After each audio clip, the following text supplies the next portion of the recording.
So they're about 10 years old now? They are. Exactly. She turned 10 on about 2 weeks ago, 3 weeks ago. So, anyway, let's see if they come. I'm sure she will. You want us to stay in the car? Obviously. Give you this? Yeah, sure. Maggie! Come here! Maggie! Here she comes.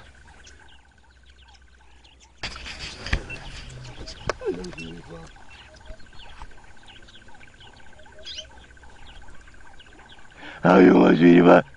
Slowly, slowly, slowly!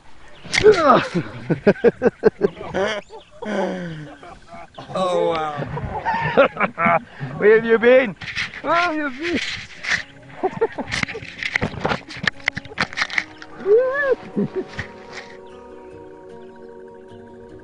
Let's just go back a bit.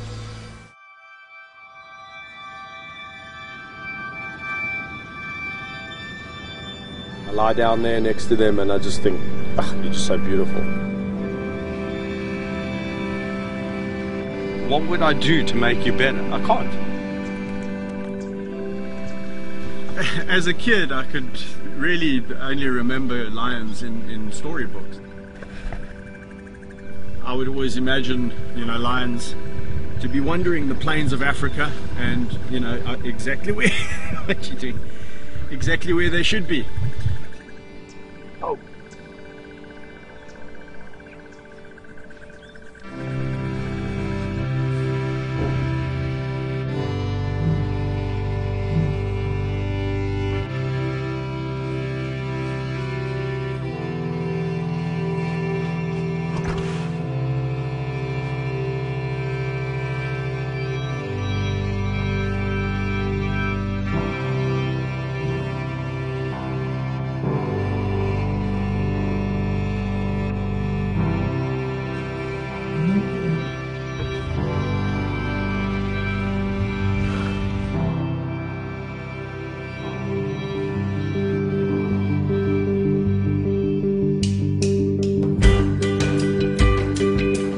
Give them a good chin scratch.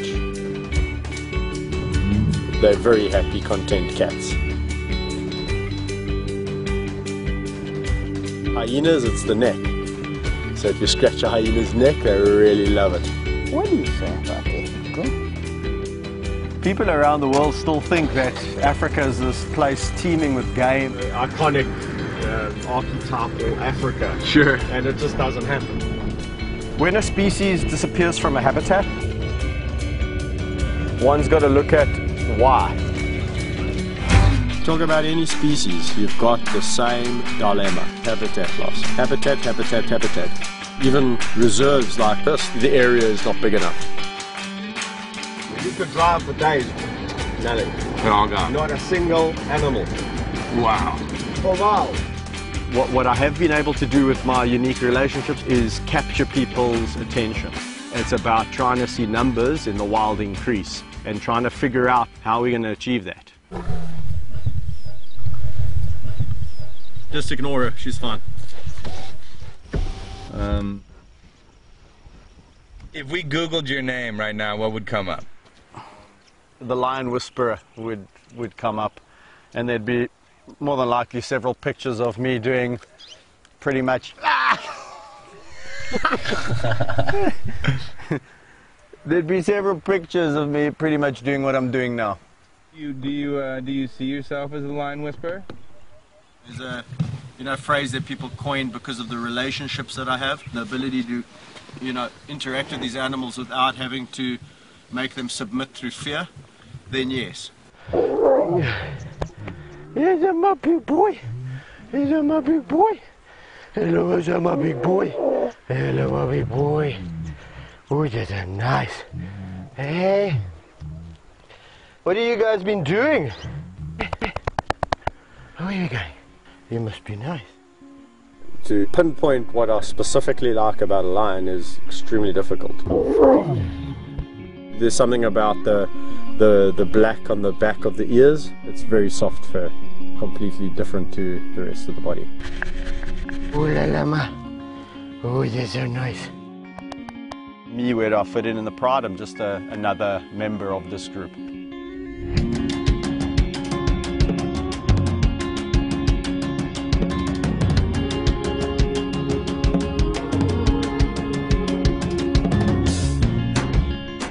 lions don't really have a strict hierarchy like most would imagine. Whether it's a male or a female, I don't know how they see me, but I definitely fit in as a lion.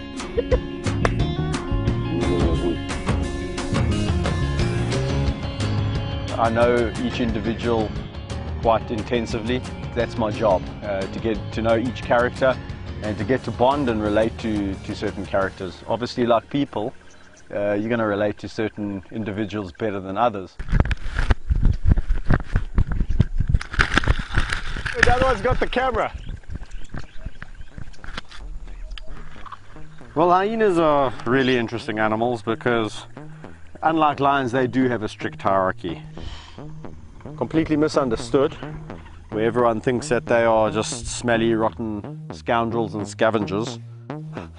They do not smell, they're not rotten. And the interesting thing really is that the lowest ranking female ranks higher than the highest ranking male, if that makes sense.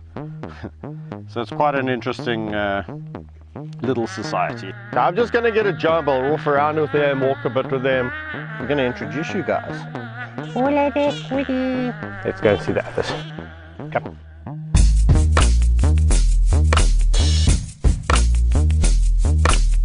Let's introduce Monty, the human trapped in hyena clothing. He's moved up the rankings now. He's probably the highest ranking male, and he has a lovely personality. This is Woody, and Woody is the second highest ranking female. She's below Gina, the one chomping over there who won't give me the GoPro back. Gina is the matriarch and is a gorgeous girl, a loving matriarch in the way that she rules this clan.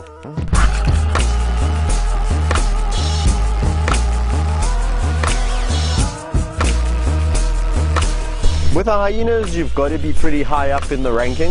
With some clans, I found in the past that I'm right up there, literally on a par with the matriarch. And then in other clans, I scratch my head. No, Gina.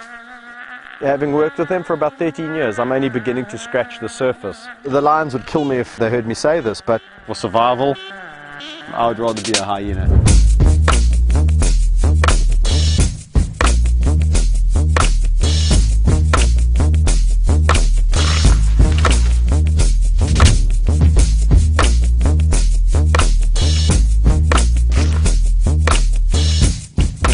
Entertaining and extremely intelligent. So yeah, when I met my first two hyenas, I didn't know what I was getting involved with in the joy that was about to chew your monopod. I'm gonna try and see if I can conjure.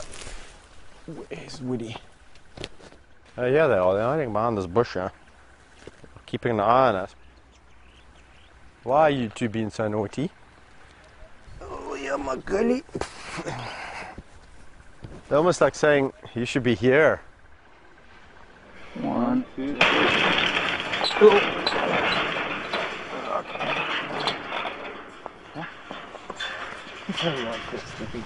It's really nice. We don't have to back up the car. You just want to go right over this sort of dead flame thing.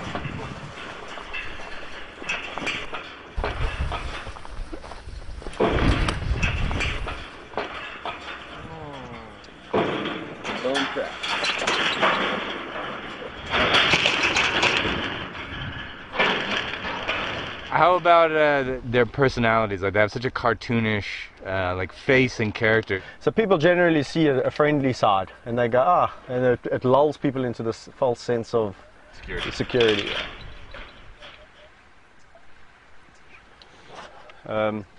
Is the window open there? Yeah. Nope. Okay.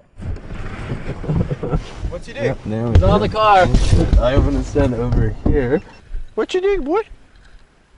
Hey, you better quit laughing out there, Kevin. Oh man, here we go. He smells your fear, man. Okay. He broke it. It's okay. So you can try to pull it out. Are you still chasing us? I don't think so.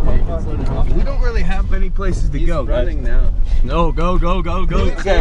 Talk to Kevin. Yes, we're fine. Speed up. Okay, well, I just go. Don't get him stuck, for Christ's sake. There's huge potholes here. Go. Okay, I'm out of here. We're gone.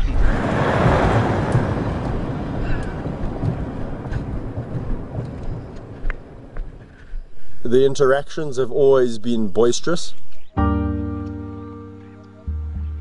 They've never bitten. People go, well, how do you know that one day is one day, you know? I've seen people with incredible relationships and it ends in tears. Because I know them, I don't react. So I've almost learned to detune my reactions. But you tell somebody, don't react. And then the thing goes like, wah!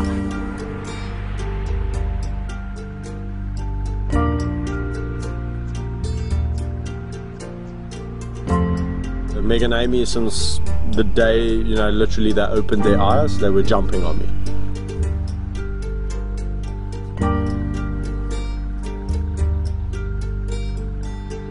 People said when they get to a certain age, you're going to have to stop that. You know, they just got bigger and bigger and bigger.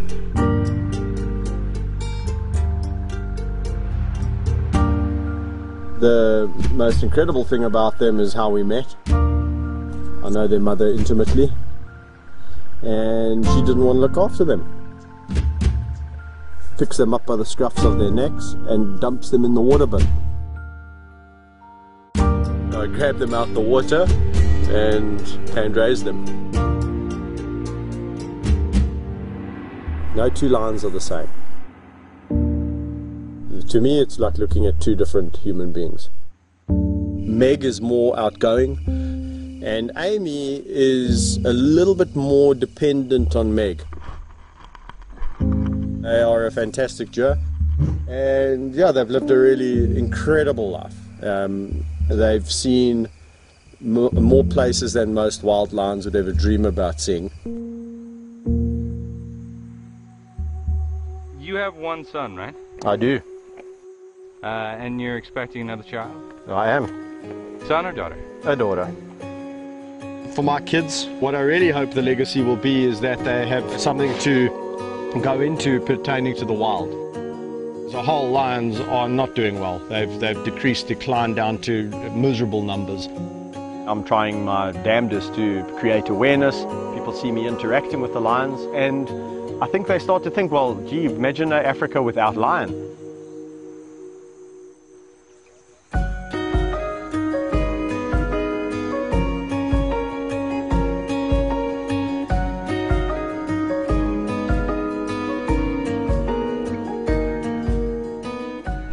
If we carry on along the same path, we will not see lions in 20 years.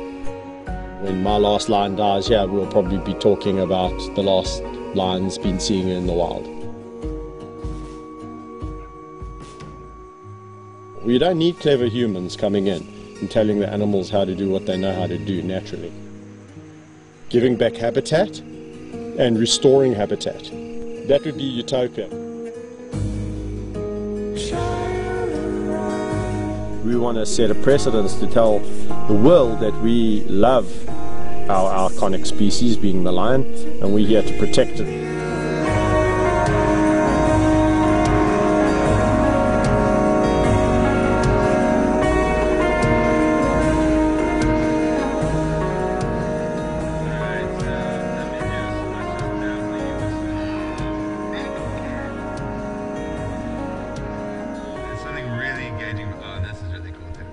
You kind of do this move right here. That's really cool. Watch, the cat's gonna look at the camera, and then you're gonna look at the camera. She's gonna look at it again here. Yeah, like this cut right here. And then you look at it.